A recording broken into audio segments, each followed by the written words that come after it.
ফুরফুরা জমিন থেকে কত হুজুর এসেছিল তোমাদের ভাঙরে, একটার পর একটা আল্লাহর হাওয়ালায় সব চলে যাচ্ছে। তোমাদের গ্রামেও কত মানুষ ছিল, একটার পর একটা আল্লাহর হাওয়ালায় চলে যেতে হচ্ছে। এই রাজ্যে বা এই দেশে কত মানুষ এসেছিল, একটার পর একটা চলে যাচ্ছে। আজ আমি আছি, কাল চলে যাব।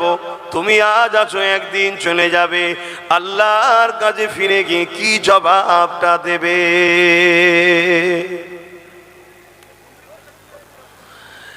এ নওজওয়ানেরা, আল্লাহ আমাদেরকে দুনিয়া জমিনে কেন পাঠালেন? ইল্লা লিয়াবুন, শুধুমাত্র আল্লাহ দাসত্ব করার জন্যে। আল্লাহ দাসত্বটা কি নবী আমার জানিয়ে দিলেন, তোমরা আমাকে ফলো করো।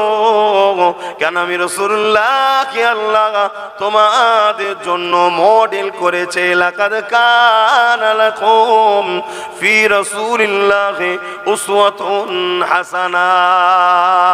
এ বিশ্বের মানুষেরা, আমি আল্লাহ তোমাদের জন্য সব থেকে উত্তম মডেল বানিয়ে দিয়েছে আমার দয়া নবী মুহাম্মদ রাসূলকে। আল্লাহ নবী জানিয়ে দিলেন, এমন করে পৃথিবী জমিনে দাজ্জাল এসে মানুষকে ধোঁকা দিতে লাগবে, যে ও তাকে খোদা বলে না মানে, এমন করে তাকে কতল করে দেবে, টুকরো টুকরো করে দেবে, করে দিয়ে আবার জিন্দা করে দেবে। এই জিন্দা করার ক্ষমতাটা আল্লাহ তাকে দেবে। এ যুবকেরা এমন করে জিন্দা করে দিয়ে বলবে যে আমাকে আল্লাহ বলে মানো। আল্লাহ রসুল বলছেন, আমার এমনও যুবক উম্মাহ সেই সময় লাগবে, তাদের জবান দিয়ে বেরোতে লাগবে, তুমি যদি আমাকে মেরে জিন্দা না করতে, তোমার উপরে আমার যে ধারণা ছিল তুমি কাফের, কিন্তু আজ জিন্দা করার পর আরো আমার তোমার উপরে ঈমান মজবুত হয়েছে। কি ঈমান মজবুত হয়েছে? আল্লাহ নবী বলেছিল দাজ্জাল আসবে, তার কপালে লিখা থাকবে কাফের। তুমি হলে সেই দাজ্জাল কাফের। আমার নবী বলছে, আমার এমন উম্মত থাকবে যুবকরা, তখন তারা ডাইরেক্ট বলবে যে তোমার এই জিন্দা করাতে আমার ঈমান আরো পাকা হয়ে গেল নবীর হাদিসের উপরে, তুমি হলে নবীর ভবিষ্যৎবাণী। এ নওজওয়ান তরুণেরা, আল্লাহ নবী জানিয়ে দিলেন পৃথিবীর বুকে সব থেকে বড় ফিতনা হলো দাজ্জালি ফিতনা।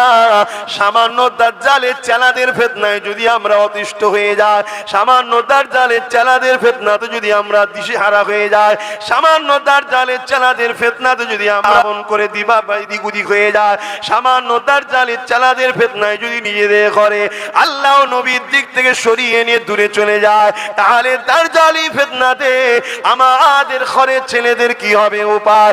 এই যুবকেরা এমন একটা দিন আসতে চলেছে, যে দিনে বাপ কোনো নিজের মেয়ে কোনোকে রক্ষা করতে পারবে না, ঘরের মধ্যে ধরে রাখতে পারবে না, তারা বাইরে বেরিয়ে যাবে, বাপ তাকে কন্ট্রোল করতে পারবে না।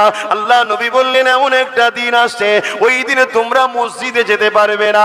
আল্লাহ নবী বলছেন এমন একটা দিন আসছে, ওই দিনে তোমরা নিজেদের ঘরে যদি বাঁচাতে চাও, লোকালয় ছেড়ে দিয়ে তোমাদের ঘরে জঙ্গলে চলে যেতে হবে।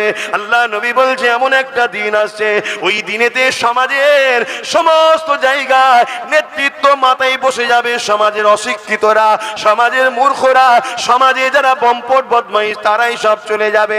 বাজার কোনো দায়িত্ব তাদের হয়ে যাবে, শহর কোনো দায়িত্ব তাদের হাতে চলে যাবে, রাষ্ট্রের দায়িত্ব তাদের হাতে চলে যাবে। তারা সমাজের ফিতনা ছড়াবে, গুন্ডাগিরি করবে, এমন কোনো সভ্যতা ছড়াবে, শরাব মদ জুয়া জেনা ব্যভিচারী সমাজের মধ্যে ভরে যাবে। আল্লাহ নবী জানিয়ে দিলেন তখন হবে কিয়ামত একেবারে কাছে। আজকের আমার যুবকদের জিজ্ঞাসা করব, নবী পাকের হাদিসগুলো আজকে দিনে ঘটছে না ঘটেনি? জোরে বলুন, তা করণীয় কি?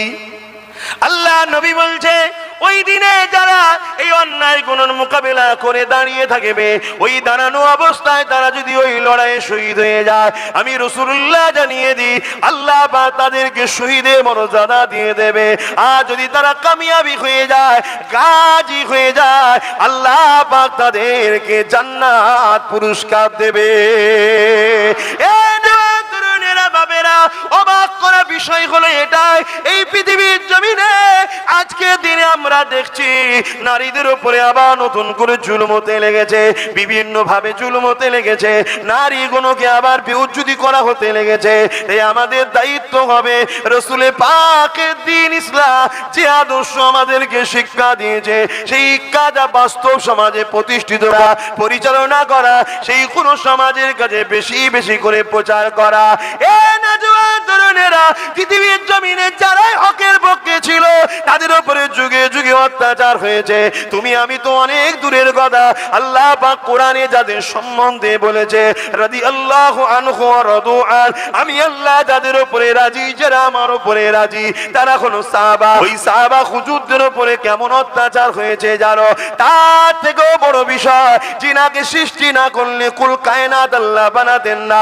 সেই নবী পাকের উপরে কত অত্যাচার হয়েছে দেখো। আল্লাহ নবী নাই কথা বলার জন্য, আল্লাহ নবী সত্য কথা বলার জন্য, আল্লাহ নবী মানুষের পক্ষে দাঁড়াবার জন্য, আল্লাহ নবী গরিবদের ঘরে বাঁচাবার চেষ্টা করার জন্য, গরিবের হয়ে কথা বলার জন্য। আজ থেকে ১,৫০০ বছর আগে যখন নারীগুলোকে পুঁতে দেওয়া হতো, মেরে দেওয়া হতো, ওই নারীদেরকে বাঁচাবার জন্য নবী যখন কথা বলেছিল, তখনকার ক্ষমতার আসনে যারা বসেছিল তারা আমার নবী পাককে কেমন জুলুম করেছিল।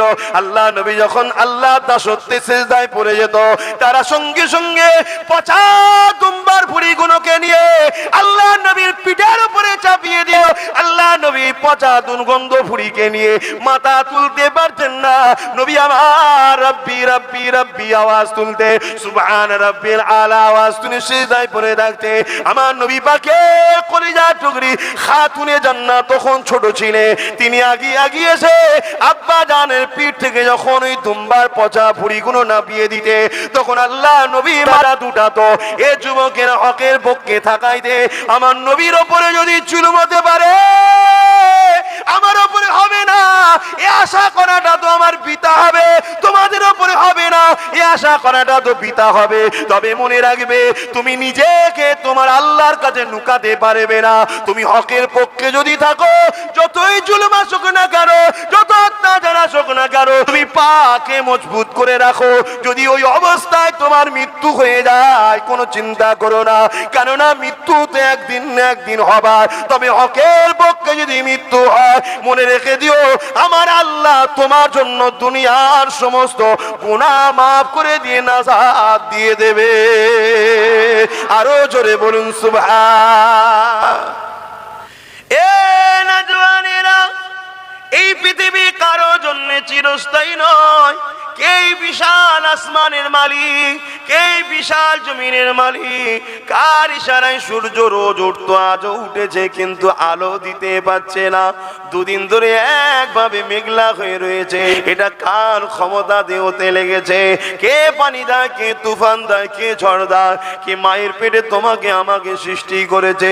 কে দুনিয়ার জমিনে তোমাকে আমাকে পাঠিয়েছে? কখনো নিজেদের ঘরের ছোট ছোট বাচ্চাদের দিকে তাকিয়ে দেখবে, দুনিয়ার জমিনে যখন ভূমিষ্ঠ হয়, সেই লড়তে পারে না, চড়তেও পারে না, জবান রয়েছে কিন্তু কথা বলতে পারে না, মুখ রয়েছে কিন্তু দাঁত নাই। এ যুবকেরা, তরুণীরা, বাপেরা, হাত রয়েছে ধরতে পারে না, পা রয়েছে চলতে পারে না। আল্লাহ পাক মালিক আস্তে আস্তে ওকে জবানে দাঁত দেয়, ওই দাঁত কোনো আস্তে আস্তে বড় হতে লাগে। আবার জবানে কথায় আস্তে আস্তে মা ডাকে, আব্বা ডাকে, দুনিয়ার মানুষের সঙ্গে কথা বলতে শুরু করে। এই যুবকেরা, কে তোমাকে এত সুন্দর করে আস্তে আস্তে ফুটিয়ে ফুটিয়ে বড় করছে? তুমি একটা গোলাপ ফুল ফুটা দেখলে অবাক হয়ে যাও। আরে আল্লাহ তো তোমাকে গোলাপের থেকেও দামি করেছে। এই তামাম কায়নাতের একমাত্র মালিক যিনি হলেন আল্লাহ পাক, তেনার কাছে ফিরে যেতে হবে না? হবে না? কথা বলো, আমি সবাইকে জিজ্ঞেস করছি।